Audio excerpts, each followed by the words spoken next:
Hola, ¿qué tal? Bienvenido, bienvenida a este espacio en el que hablamos de la protección de los derechos de todas y todos.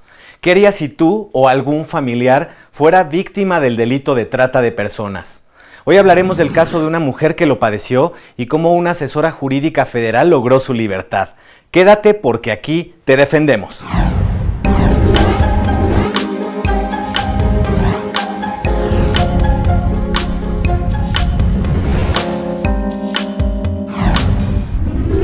Es un gusto presentar a Janet Calderón Jiménez, asesora jurídica federal especializada en atención a personas en movilidad. ¿Qué tal, Janet? ¿Cómo estás? Te saludo a la distancia. Hola, Manuel, ¿qué tal? Mucho gusto en saludarte, gracias por la invitación. Janet, pues hoy nos tienes el caso de una mujer que fue víctima del delito de trata de personas y no solamente eso, también fue violentada en otros derechos por parte de las autoridades mexicanas. ¿Cómo fue que llegó esta chica a México? ¿Qué edad tenía? ¿Qué tal? Sí, efectivamente, les voy a hablar del caso de Daniela. Esa es una chica de 20 años que, como muchas personas, muchas mujeres migrantes, tienen el sueño de obtener en otro lugar un trabajo digno, con una buena remuneración, para tener una mejor calidad de vida. Es así que Daniela tiene contacto con una persona de sexo masculino que le dice que le va a hacer efectivo ese sueño, que le va a ayudar para obtener ese trabajo y quien la invita a trabajar a nuestro país. Incluso le ofrece pagarle su boleto de avión y es así como ella llega a nuestro país. Claro, desde luego que pues el sueño de un trabajo prometedor, de una nueva vida, pues es muy atractivo para una persona joven, para una mujer joven, ¿no? ¿Cómo era la vida de Daniela en ese momento en su país de origen? ¿De dónde es Daniela? Bueno, Daniela es de Venezuela y era pues como cualquier chica de su edad. Ella tenía 20 años, ella tenía ilusiones, tenía sueños, ella quería tener una mejor calidad de vida y por eso buscaba un trabajo. Ella se metía a las redes sociales, interactuaba con sus amigos y es así incluso que fue conectada con estas personas. Claro, sabemos que los medios sociales, las redes sociales son muy utilizadas precisamente para hacer este delito, para enredar a las chicas y a los chicos también. También se da este delito en varones de una menor medida, pero también se da. Explícanos, Janet, ¿qué es el delito de trata de personas? ¿Cómo podemos identificarlo? Bueno, el delito de trata de personas, así en términos generales, es como la captación, el traslado, el transporte, la recepción de una persona a través del engaño, de la violencia física o moral, del abuso de poder, para fines de explotación. Principalmente sabemos que se da la explotación sexual, ¿no? Es como la principal forma de este delito. ¿Qué otras formas hay y por qué, como en el caso de Daniela, los migrantes se vuelven vulnerables ante este delito? Ok, hay muchas formas de esta explotación, como es la explotación laboral, la explotación sexual, que tú ya la decías, para efectos de servidumbre, para efectos incluso de esclavitud, y peor aún, para efectos de extracción de órganos, ¿no? Por ejemplo. Perdón, no escuché la segunda pregunta, ¿me la puedes repetir? ¿Por qué los migrantes se vuelven un grupo vulnerable a este delito? Ok, sí, efectivamente, los migrantes de por sí son vulnerables por la situación en que se encuentran. Entonces, normalmente su agresor les quita sus documentos, les quita sus papeles, su pasaporte, sus identificaciones, los amenazan con deportarlos, los amenazan con denunciarlos y además ellos son vulnerables porque desconocen sus derechos, desconocen que tienen acceso a la justicia, desconocen que el tener una condición irregular en un país, en este caso en México, no los hace menos merecedores de respeto de sus derechos y porque además temen denunciar a sus agresores. Claro, y pues lo que comentas, pues estas personas en esta situación tan vulnerable, pues no conocen de sus derechos desde luego, se sienten con temor, ¿no?, de acudir a las autoridades. Y bueno, regresando al caso específico de Daniela, que es el que nos tienes el día de hoy, ¿cómo fue que Daniela fue explotada sexualmente en México? ¿Cómo era vendida? ¿A través de qué medios? Tristemente, y como ocurre actualmente, ya sabemos que el Internet, así como es una buena herramienta, también es un factor de riesgo.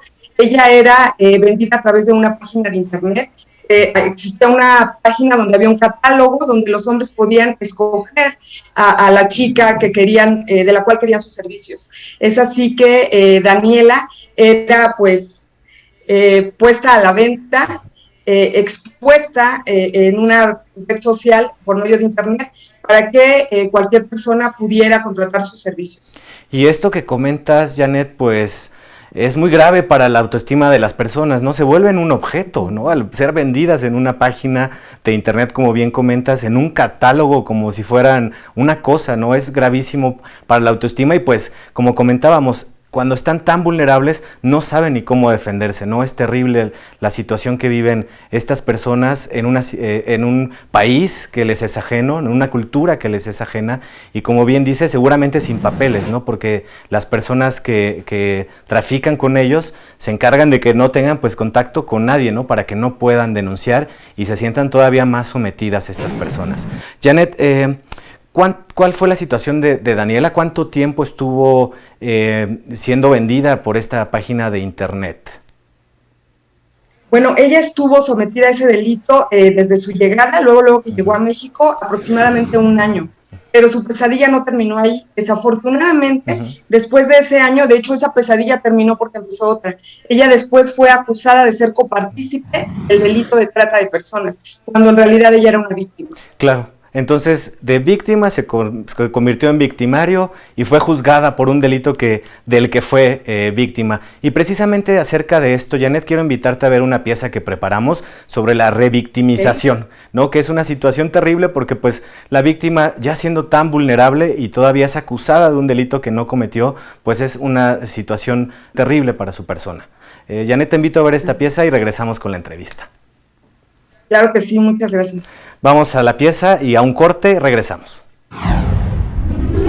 Se conoce como revictimización o victimización secundaria a los actos ejecutados por la autoridad que producen un sufrimiento añadido a la víctima. En casos de violencia de género, secuestros o abusos sexuales, expresiones como "seguro se fue con el novio" o "si estuvieran en casa lavando trastes, no les pasaría eso", colocan a la víctima como responsable de su desaparición. Así, además de revictimizarla, la desalienta para seguir un proceso judicial incluso antes de presentar la denuncia. Por eso la ley establece que las características y condiciones particulares de la víctima no podrán ser motivo para negarle su calidad. El Estado tampoco puede exigir mecanismos o procedimientos que agraven su condición, ni establecer requisitos que obstaculicen o impidan el ejercicio de sus derechos o la expongan a sufrir un nuevo daño por la conducta de servidores públicos.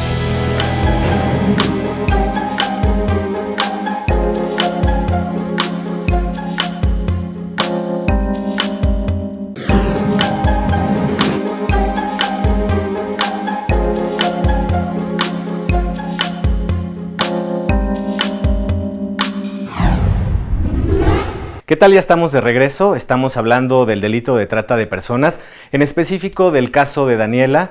Estamos hablando con Janet Calderón, asesora jurídica federal. Janet, pues ya nos decías que Daniela fue revictimizada, fue acusada del delito de trata de personas cuando ella era la víctima. ¿Qué pasó después? ¿Fue encarcelada? ¿Cuánto tiempo pasó en prisión? Y lamentablemente ella fue pues doblemente víctima de violación de sus derechos humanos. Ella fue encarcelada, estuvo detenida aproximadamente 6 años, donde además en ese centro de reclusión sufrió de otras violaciones de derechos. Afortunadamente el asunto llegó al Instituto Federal de Defensoría Pública, donde la representamos.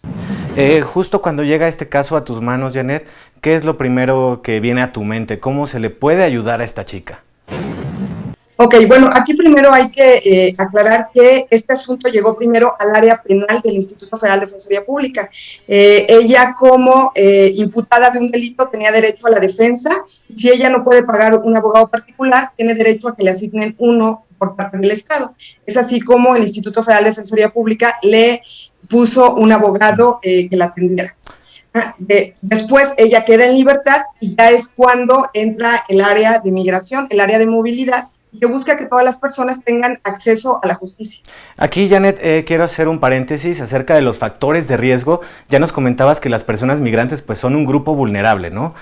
¿Cuáles son los factores de riesgo ante el delito de trata de personas? Bueno, principalmente en el caso de ella, pues el ser migrante, ese ya es un factor de riesgo, pero además si le agregamos que es la pobreza, le agregamos que vienen de familias disfuncionales, la violencia que viven en sus núcleos familiares, baja autoestima, pues eso hace que ellas sean un blanco fácil para esas personas que cometen esos delitos. Y Janet, antes de que nos comentes un poco más acerca de tu trabajo como asesora especializada, ¿nos podrías comentar cuál fue la estrategia que siguieron los abogados de la defensa para liberar de la prisión a Daniela? Claro, tengo entendido que ellos lo que buscaron primero es que el asunto se llevara con perspectiva de género. Y en segundo lugar, que se probara, lo que ellos buscaron es probar que ella no era culpable, sino que más bien era víctima del delito. Afortunadamente, así se resolvió, ella obtuvo una sentencia absolutoria y fue declarada y reconocida como víctima del delito de trata de personas. Y sabemos que después, pues aquí no termina todavía la historia, ¿no? Fue puesta a disposición del Instituto Nacional de Migración y estuvo, pues, privada de su libertad alrededor de un mes en una estación migratoria. ¿Por qué ocurre esto? Y aquí sí quiero que empecemos a hablar un poco más acerca de tu trabajo como asesora especializada. ¿Cómo lograste pues que Daniela recuperara otra vez su libertad? Sí, bueno, aquí es muy triste. Las personas que son migrantes y que han sido procesadas o que son sentenciadas por un delito en nuestro país, las autoridades que la tienen a su cargo las llevan generalmente las entregan a Migración, avisan. Migración llega por ellas cuando ellos salen y son trasladadas a una estación migratoria.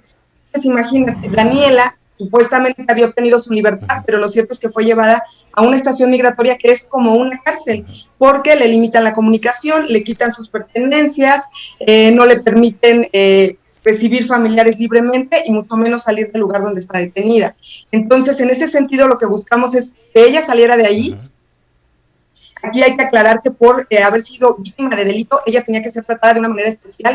Sin embargo, no fue así. Las autoridades migratorias la tuvieron detenida otro mes.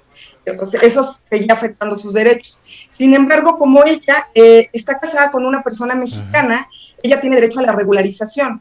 Al tener derecho a la regularización por unidad familiar, ya que la Constitución y los tratados internacionales nos dicen que todas las personas tienen derecho a que se respete en la familia, ese vínculo tan importante.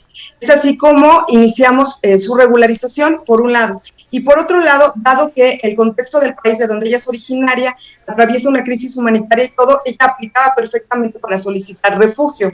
En ese sentido, presentamos una solicitud ante la Coordinación General de la Comisión Mexicana de Ayuda a Refugiados para que ella fuera reconocida con este carácter.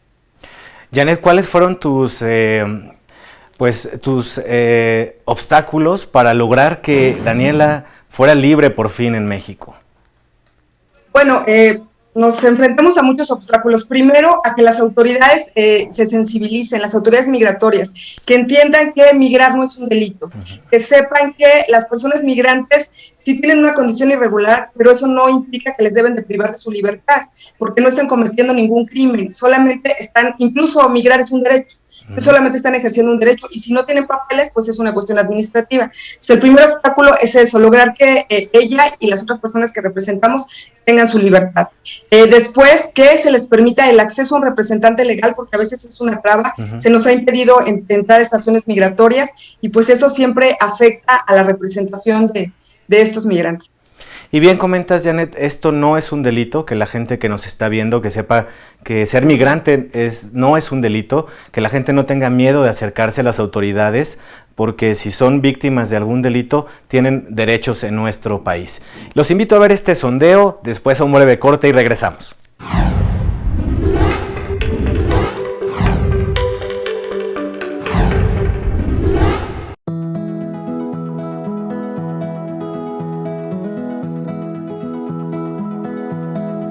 Los conflictos armados y las crisis migratorias son los principales elementos para el aprovechamiento de la vulnerabilidad de las mujeres en este tipo de delitos.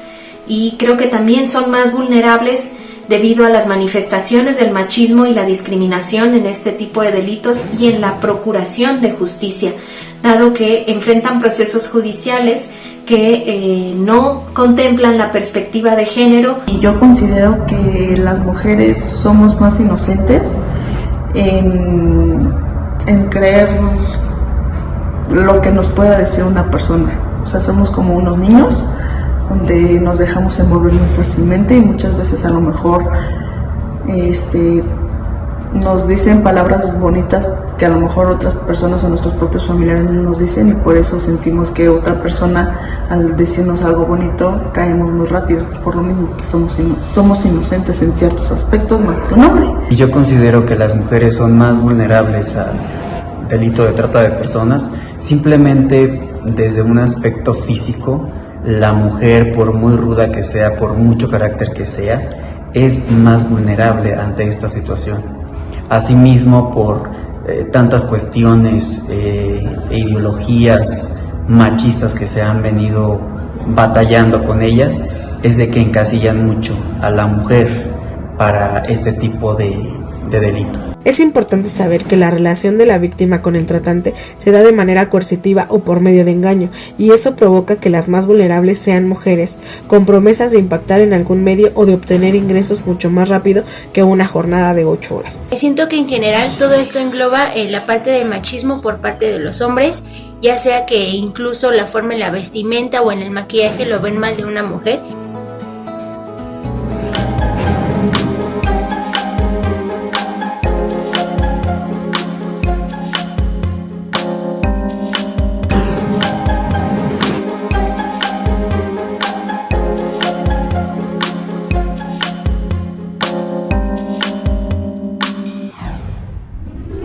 Ya estamos de regreso, gracias por continuar con nosotros. Estamos hablando acerca del delito de trata de personas. Y bueno, ya decíamos que los migrantes no son delincuentes, no se les puede acusar por un delito. Janet, platícanos un poco más acerca de cómo es el proceso para que las personas migrantes que son víctimas de delitos en nuestro país puedan acercarse a las autoridades sin miedo para denunciar.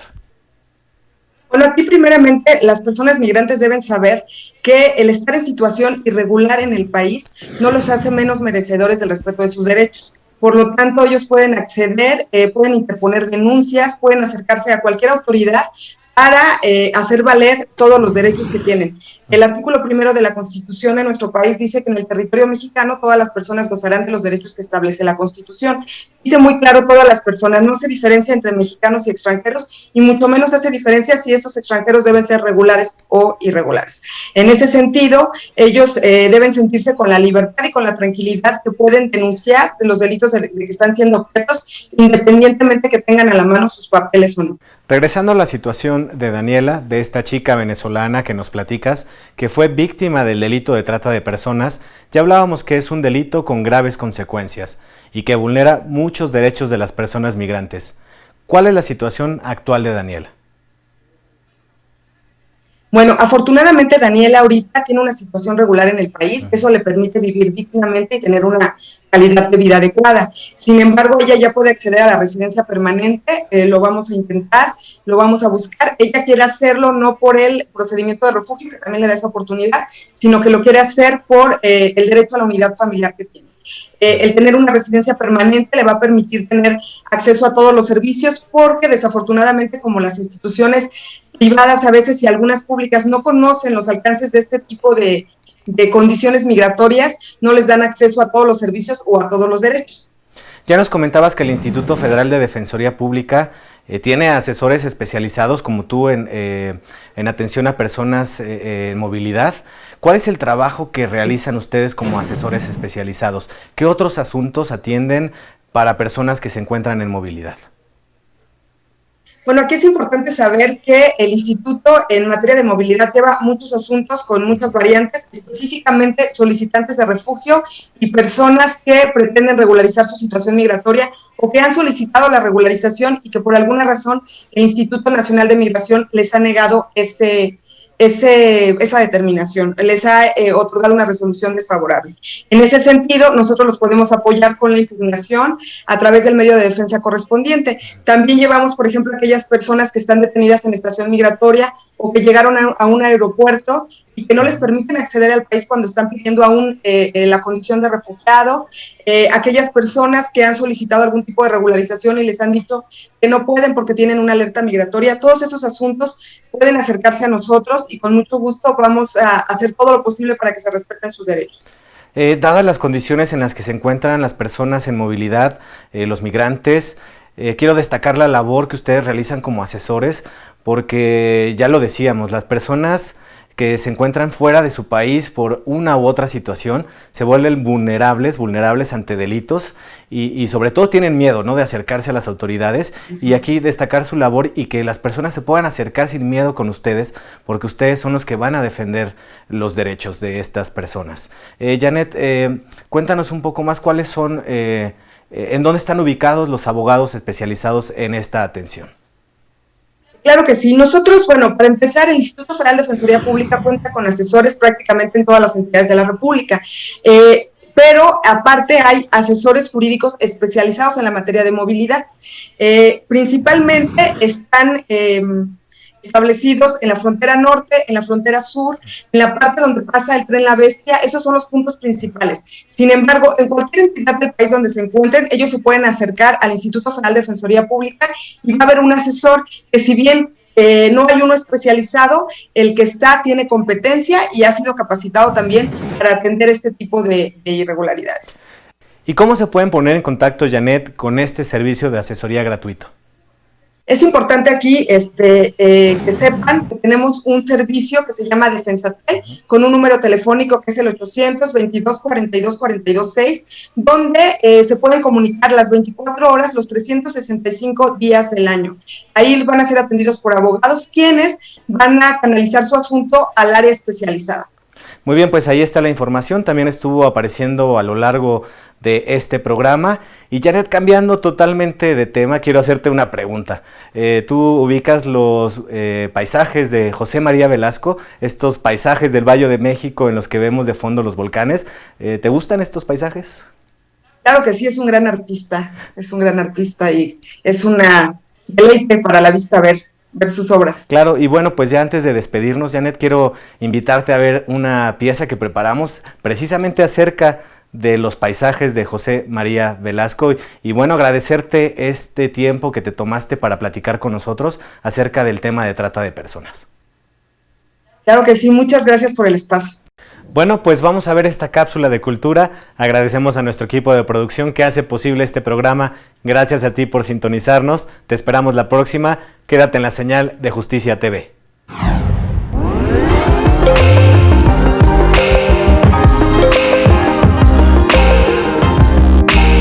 Les saludo desde el Convento San Jacinto para invitarles a ampliar sus territorios de placer. Esta vez a través de la obra de José María Velasco, considerado el máximo exponente del paisajismo decimonónico. Vamos a conocerlo. Estamos a finales del siglo XIX y Velasco no solo comprende, sino que traduce de forma majestuosa el discurso que quería comunicar el presidente Porfirio Díaz: la naturaleza sometida al orden. Sus pinturas nos muestran la inmensidad del territorio, caminos bien trazados, fábricas, ferrocarriles, campos de hacienda sembrados que están generando productos, empleos y riqueza que da bienestar a la gente. Todo esto como símbolos de la construcción de una nación moderna. Un artista extraordinario que captura sutilmente la transformación de un país que está en un proceso de modernización. Estos paisajes equilibrados y armoniosos, donde desaparece por completo cualquier preocupación o conflicto, se convirtieron en la carta de presentación de México a nivel internacional, tanto en la Exposición de París de 1889 como en la de Chicago de 1893. José María Velasco nació en una familia de artesanos que venían de Toluca a la Ciudad de México a vender rebozos. Si observamos, sus cuadros pueden ser leídos como rebozos. Hay una tira de cielo que cuenta su propia historia. Luego pone sierras con nieve o volcanes de fuego. Después el tema principal, que podría ser una hacienda. Y finalmente, en primer plano, una escena costumbrista como una familia paseando.